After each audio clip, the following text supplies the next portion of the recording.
તો આ તરફ અમરેલી જિલ્લામાં વરસાદી માહોલ છે। બગસરામાં વરસાદની જમાવટ જોવા મળી છે। બગસરાના ગ્રામ્ય વિસ્તારમાં વરસાદ વરસ્યો છે, તો સાપર, સુડાવડ, મોટા મુંજિયાસરમાં વરસાદ પડ્યો છે। નાના મુંજિયાસર, હળિયાદમાં પણ વરસાદ વરસ્યો છે। બગસરામાં ધોધમાર વરસાદ, રસ્તાઓ પર પાણી વહેતા થયા।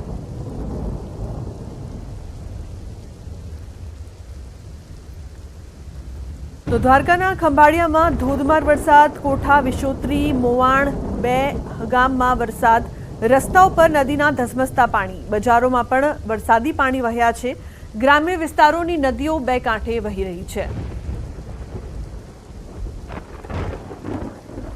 તો દ્વારકામાં મેઘરાજાની તોફાની બેટિંગ જોવા મળી રહી છે। મોટા આસોટા ગામમાં ભારે વરસાદ, માત્ર 3 કલાકમાં 5.5 ઇંચ વરસાદનો દાવો। સ્થાનિકોએ 5.5 ઇંચ વરસાદ પડ્યાનો દાવો કર્યો છે।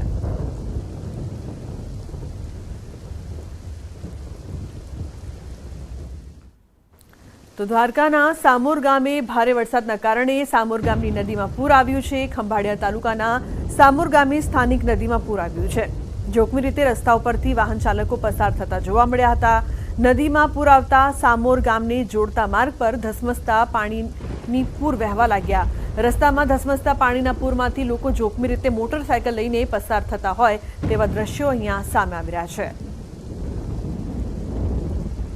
જોખમી રીતે રસ્તો પસાર કરવા મજબૂર બન્યા છે ગ્રામજનો। સામોર ગામની નદીમાં પૂર આવ્યું છે, અવરજવર કરવા માટે તેમની પાસે કોઈ વિકલ્પ નથી। જૂનાગઢ જિલ્લામાં જળબંબાકારની પરિસ્થિતિ, અનરાધાર વરસાદથી હાઈવે જળમગ્ન। કેશોદ માંગરોળ હાઈવે પર પાણી ભરાયું છે। જીવના જોખમે લોકો પસાર થતા જોવા મળ્યા છે। મહત્વનું છે કે સતત વરસાદની વચ્ચે અનરાધાર વરસાદથી હાઈવે જળમગ્ન થયું છે। અવરજવર કરવા માટે લોકોને હાલાકીનો સામનો કરવો પડી રહ્યો છે।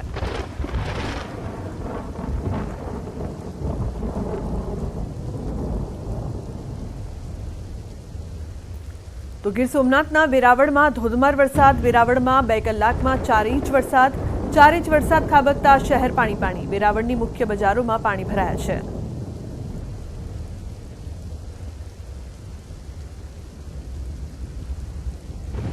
આગળ વાત કરીએ ગીર સોમનાથ પ્રથમ જ્યોતિર્લિંગ સોમનાથ મહાદેવ મંદિર વિસ્તારમાં પણ વરસાદ। સોમનાથ અને વેરાવળમાં 2 કલાકમાં 4 ઇંચથી વધુ વરસાદ। તો સોમનાથ મંદિર પર જાણે સાક્ષાત વરુણદેવ જલાભિષેક કરતા હોય તેવો સુંદર નજારો જોવા મળી રહ્યો છે। તો સોમનાથ અને વેરાવળમાં 2 કલાકમાં 4 ઇંચ જેટલો વરસાદ વરસ્યો છે। સોમનાથ મહાદેવ મંદિર વિસ્તારમાં પણ સતત વરસાદ। તો ગીર સોમનાથની વાત કરવામાં આવે, વેરાવળ તાલાલામાં મેઘરાજાની ધમાકેદાર એન્ટ્રી, વીજળીના કડાકા સાથે ધોધમાર વરસાદ વરસ્યો। તો ગ્રામ્ય અને શહેરી વિસ્તારમાં વરસાદ વરસી રહ્યો છે।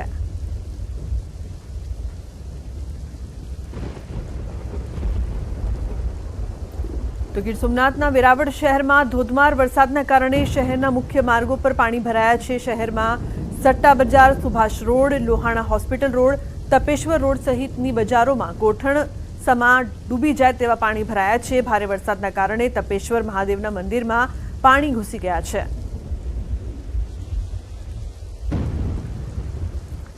જૂનાગઢ જિલ્લામાં જળબંબાકાર, અનરાધાર વરસાદથી હાઈવે જળમગ્ન। કેશોદ માંગરોળ હાઈવે પર પાણી ભરાયું છે। જીવના જોખમે લોકો પસાર થતા જોવા મળ્યા।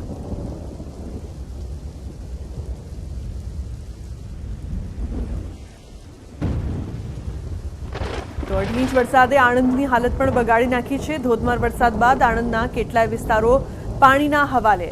વરસાદ વરસ્યાના 24 કલાક બાદ પણ કેટલાક વિસ્તારોમાં પાણી ભરાયેલા છે, જેના કારણે વાહન ચાલકોને ભારે હાલાકીનો સામનો કરવાનો વારો આવ્યો છે। રહેણાંક વિસ્તારોમાં પાણી ભરાઈ જતા લોકોમાં રોગચાળાની દહેશત ફેલાઈ છે।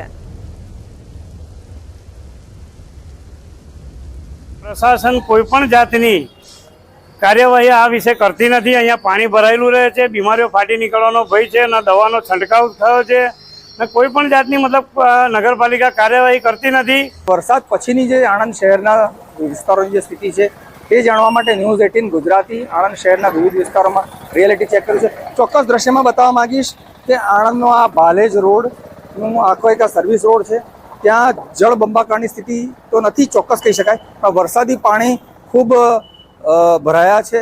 સ્થાનિકોની અવરજવર છે, લોકોને ખૂબ સમસ્યાઓ છે। ત્યારે ચોક્કસ કહી શકાય કે પ્રી મોન્સૂન જે કામગીરી છે એ નિષ્ફળ ગઈ છે અને લોકોને પારાવાર મુશ્કેલીઓ પડી રહી છે। ત્યારે અહીંના જે સ્થાનિકો છે, આ વિસ્તાર છે એમાં કાદવ કિચડની બી પરિસ્થિતિ છે। એટલે એક રીતે કહીએ તો વરસાદ પછીની જે સ્થિતિ છે એ ખૂબ ગંભીર છે અને જે વિવિધ વિસ્તારોનું આ જે સમસ્યા છે અને જેના કારણે વાહન ચાલકોને તકલીફ છે, અહીંયા સ્થાનિકોને તકલીફ છે અને જે વરસાદ પછીની સ્થિતિમાં જે નગરપાલિકાના વહીવટીતંત્રે જે કોઈ પગલાં લેવા જોઈએ એ લીધા નથી। આપણી સાથે અહીંયા સ્થાનિક લોકો છે, એમને પૂછીએ કે શું સમસ્યા વરસાદ પછી।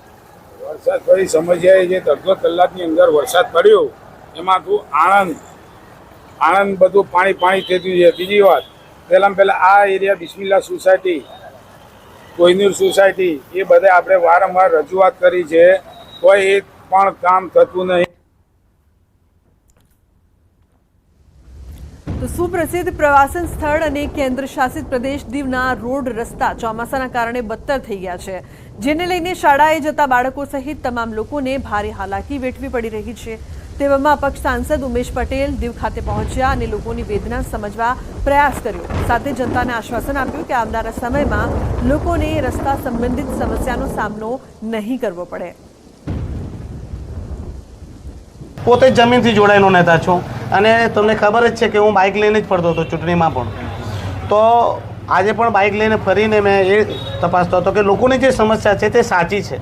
જે સ્થિતિનું નિર્માણ થયું છે, રસ્તા ખૂબ જ દયનીય સ્થિતિમાં છે।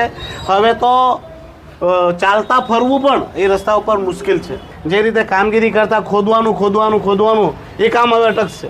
હવે પૂરવાનું કામ પૂર્ણ કરવાનું ચાલુ થશે।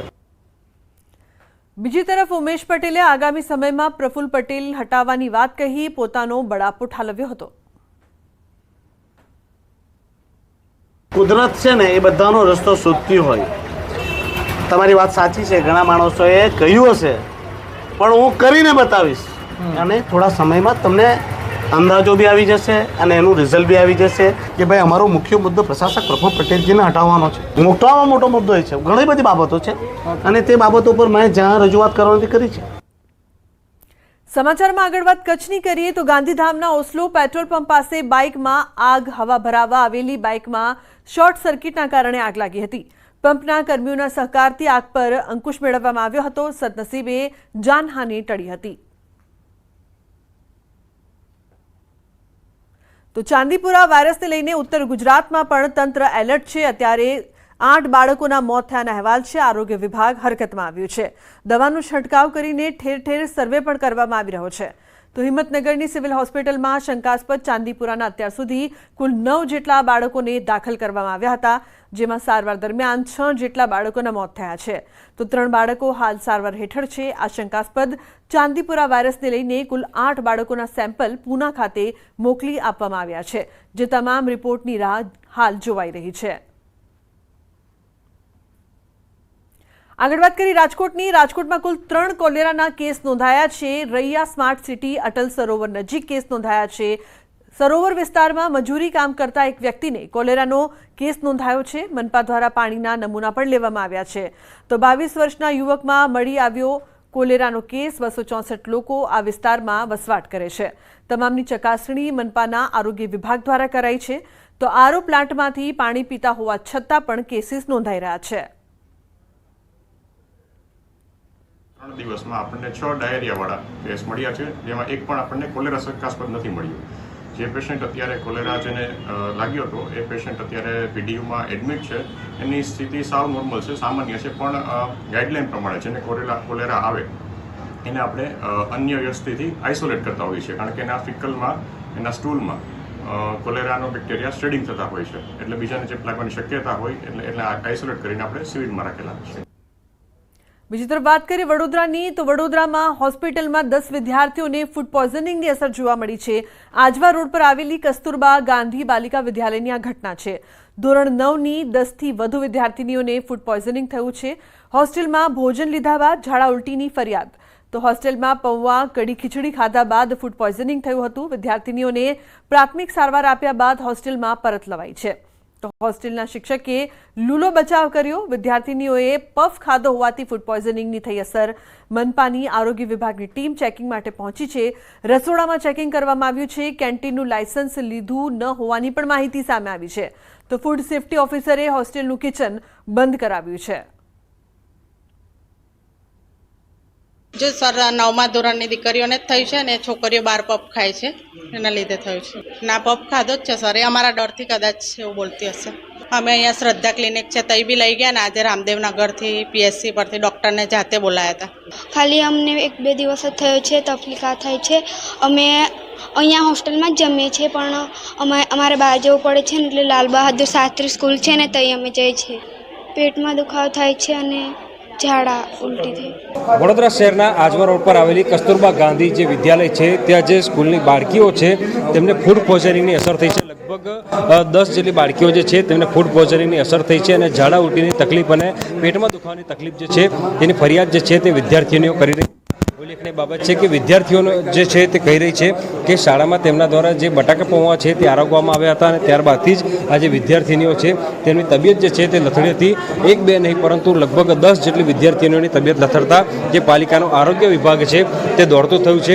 ઉલ્લેખનીય બાબત છે કે જે વિદ્યાર્થીનીઓ છે તેમને આ શાળામાંથી જ જે ખોરાક છે તે આપવામાં આવતો હોય છે અને શાળાનો ખોરાક જે છે તે ખાધા બાદથી જ આ જે વિદ્યાર્થીનીઓ છે તેમની તબિયત લથડી છે. તેના કારણે જે પાલિકાનો આરોગ્ય વિભાગ અહીંયા શાળા ખાતે પહોંચ્યું છે અને શાળાનું જે રસોડું હોય છે એ રસોડામાં અત્યારે જે ચકાસણી છે તે કરવામાં આવી રહી છે. અને બીજી વાત કરવામાં આવે તો પાલિકા દ્વારા અહીંયાથી જે સેમ્પલિંગની પ્રક્રિયા જે છે તે કરવામાં આવશે. જે ખાદ્ય ચીજો છે તેમનું જે સેમ્પલ છે તે લેવામાં આવશે અને ત્યારબાદ જે પાલિકાનું આરોગ્ય વિભાગ છે તેમના દ્વારા એ સમગ્ર જે કાર્યવાહી છે તે કરવામાં આવશે. ત્યારે અહીંયા જે આરોગ્ય શાખાના અધિકારી છે તેમની સાથે વાતચીત કરીને જાણવાનો પ્રયત્ન કરીશું અને તેઓ કેવા પ્રકારની કાર્યવાહી કરી રહ્યા છે તે જાણીશું. ગોહિલ સાહેબ, શું શાળામાં 10 જેટલી બાળકીઓની તબિયત લથડી હોવાની ફરિયાદ આવી છે સાહેબ, તમે તપાસ માટે આવ્યા છો, કઈ રીતે તપાસ કરી રહ્યા? હેલ્થ ઓફિસરના સૂચન મુજબ ખબર પડી નથી. કોલ મળ્યો હતો કે 10 જણને કદાચ ફૂડ પોઈઝનિંગ થયું છે, શેના કારણે થયું અમને ખબર નથી. હવે અહીં તપાસ કરે બી ખબર પડશે. ઝાડા ઉલટી અને પેટમાં દુખાવાની ફરિયાદ સાથે તમામ બાળકીઓને જે ખાનગી હોસ્પિટલ છે ત્યાં સારવાર કરવામાં આવી છે.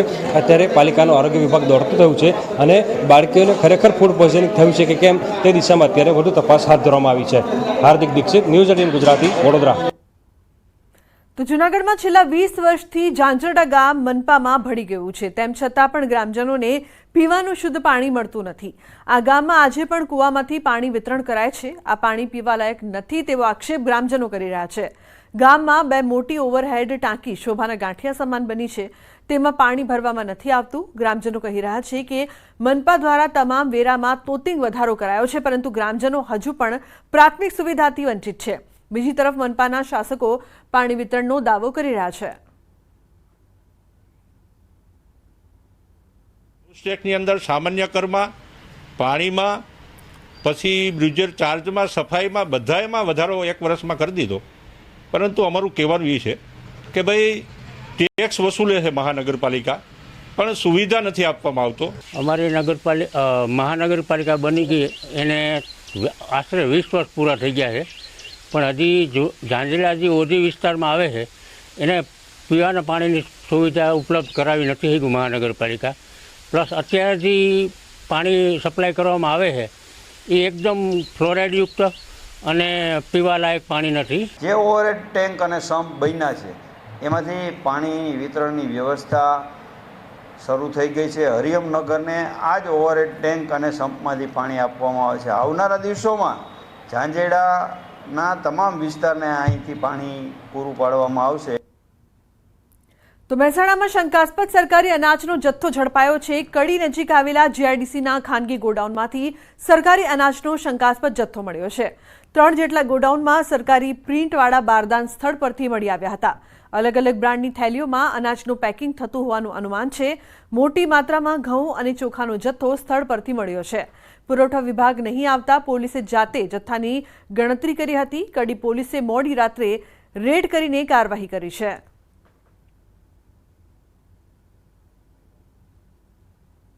બીજી તરફ સુરતમાં સરકારી અનાજના ગોડાઉનમાંથી જીવાત નીકળતા રહીશોને હાલાકી પડી રહી છે. સચિન રેલવે સ્ટેશન પાસે સરકારી અનાજના ગોડાઉનમાંથી નીકળતી જીવાત નજીકના રહેતા લોકોના ઘર સુધી પહોંચી રહી છે, જેથી સ્થાનિક લોકો પરેશાન થઈ રહ્યા છે. આ સરકારી અનાજની જીવાત લોકોના ઘરના વાસણ, કપડાં, ભોજન સામગ્રીમાં પહોંચી રહી છે. સ્થાનિક સોસાયટીના રહીશોએ ગોડાઉન મુદ્દે મહાનગરપાલિકામાં અરજી કરી છે. અરજીના આધારે મહાનગરપાલિકાએ ગોડાઉનના સંચાલકને નોટિસ ફટકારી છે. તો સુરત જિલ્લાના પલસાણા તાલુકામાંથી પાવર ગ્રીડની 765 કેવીની હાઈટેન્શન લાઇન નાખવા મામલે ખેડૂતો આકરા પાણીએ છે. ખેડૂતોએ બારડોલીથી હજીરા રોડ પર બેસીને ચક્કાજામ કરીને રામધૂન બોલાવી પાવર ગ્રીડના અધિકારીઓનો વિરોધ કર્યો. કંપનીના અધિકારીએ ફરી મીટિંગ કરવાના બહાને સર્વે કરતા ખેડૂતો રોડ પર ઉતર્યા હતા. તો રોડ પર વિરોધના પગલે 25 મિનિટ સુધી હાઈવે પર ટ્રાફિક જામ થવા પામ્યો હતો.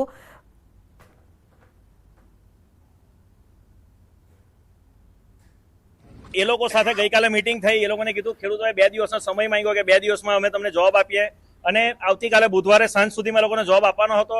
પરંતુ એ લોકોને ખબર નહીં શું ઉતાવળ છે. સવારમાં બધાને દોડાવીને ભેગા કર્યા અને મીટિંગ કરવાની પણ ના પાડે છે કે અમારે તો સર્વે જ કરવું છે. એટલે એ લોકો તો જાણે બળ પ્રયોગ કરીને અમને અમારા કોઈ અધિકાર નહીં હોય તે રીતના વાત કરે છે. એટલે ખેડૂતોમાં ખૂબ જુસ્સો છે અને એ લોકોનું કહેવું છે કે અમે કોઈ પણ હિસાબે આજે સર્વે નહીં થવા દઈએ. અમે અમારી બધી માંગણીઓ કરી, એ લોકો કોઈ સ્વીકારવાની ના પાડી, છતાં પણ એ લોકો કહે કે અમારે સર્વે કરવું જ છે. અમે કહે કે સર્વે કરવાનો અમને વાંધો નથી, પણ તમારી ગાઈડલાઈન શું છે આખી બરાબર ક્લિયર કટ અમને સમજાવો. એ લોકો સમજાવી નહીં શક્યા. પછી અમને કીધું કે ટોપ અમે આ રીતે સર્વે કરીશું. Ahmedabad Navsari power grid corporation અંગેનો વીજ પ્રોજેક્ટ જે ખરો એ પલસાણા તાલુકામાં ખડાવ ગામમાંથી જે પ્રસાર થવાનો છે એની પ્રાથમિક સર્વે માટે આજે કોર્પોરેશનના જે કર્મચારીઓ ખરા એના તરફ સર્વે કરવામાં આવેલું હતું, પરંતુ ગામના ખેડૂતો દ્વારા વિરોધ કરવામાં આવેલો છે.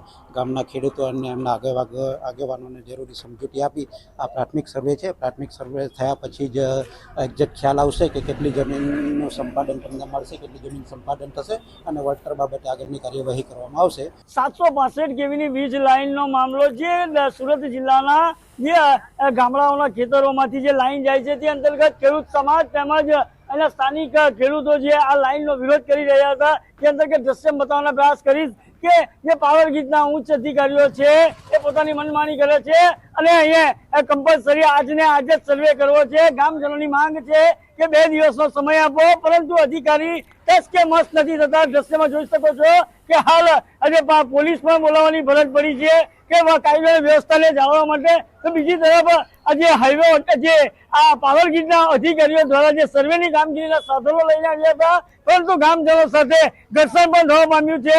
પોલીસે દરમિયાનગીરી કર્યા બાદ મામલો પણ ઢાળે પડ્યો છે. કેમેરામેન સ્મિત રાઠોડ સાથે કેતન પટેલ, ન્યૂઝ 18 ગુજરાતી, પલસાણા, સુરત. તો ન્યૂઝ 18 નેટવર્કની વન ટ્રી પહેલમાં આપણી સાથે જોડાયા છે ઉત્તરાખંડના મુખ્યમંત્રી પુષ્કરસિંહ ધામી.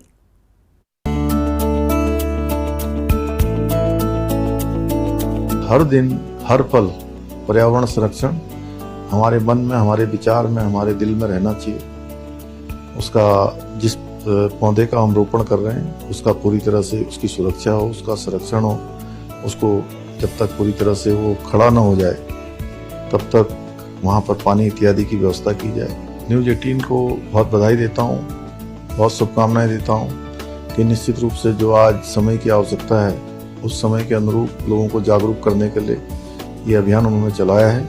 निश्चित रूप से आने वाला उनका ये अभियान सफल हो और लोग लाभान्वित हों. और जो आज हम पर्यावरण की हानि से, ग्लोबल वार्मिंग की दृष्टि से जिन चुनौतियों का सामना कर रहे हैं वो कहीं ना कहीं इसमें बहुत कारगर साबित होगा.